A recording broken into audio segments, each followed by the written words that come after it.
అందరికీ నమస్కారం. నా పేరు అనిత.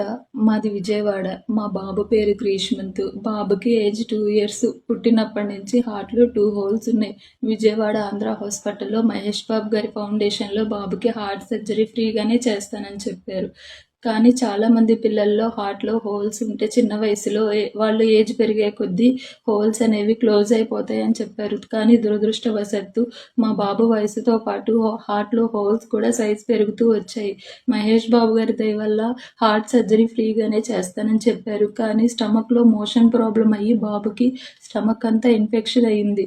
మోషన్‌కి వెళ్ళే హోల్ చిన్నగా ఉండటం వల్ల బాబుకి స్టమక్‌లో ఇన్ఫెక్షన్ అయింది. ఈ మధ్య ఒక వారం రోజుల క్రితం బాబుకి చిన్న సర్జరీ చేసి ఆ మోషన్‌కి వెళ్ళే హోల్ పెద్దది చేశారు. కానీ స్టమక్‌లో పేగుకి ఇన్ఫెక్షన్ అయిపోయింది. ఎనిమా చేసి ఆ ఇన్ఫెక్షన్ అంతా క్లీన్ చేయించాలి అని చెప్పారు. 30,000 వరకు అవుతుంది. ఇప్పుడు మేమున్న పరిస్థితుల్లో అంత పెట్టుకోలేని పరిస్థితి. రవి రెడ్డి అన్న మీకు చేతులెత్తి వేడుకుంటున్నారు. మీ ద్వారా ఈ వీడియోని ఒక 10 మందికి షేర్ చేసి ఎవరికి తోచినంత హెల్ప్ వారు చేస్తే మా బాబుకి చాలా హెల్ప్ అవుతుందన్నా. ప్లీజ్ అన్నా. దయచేసి ఈ వీడియో చూసే ప్రతి ఒక్కరిని కూడా నేను వేడుకుంటున్నాను. ఇప్పటికే ఒక పాపను పోగొట్టుకొని నేను చాలా కుమిలిపోతున్నాను. ఇప్పుడు ఈ బాబుకి ఏదైనా అయితే తట్టుకొని నిలబడే శక్తి కూడా నాకు లేదు. దయచేసి ప్రతి ఒక్కరిని వేడుకుంటున్నాను. నా బాబుని కాపాడటానికి మీరు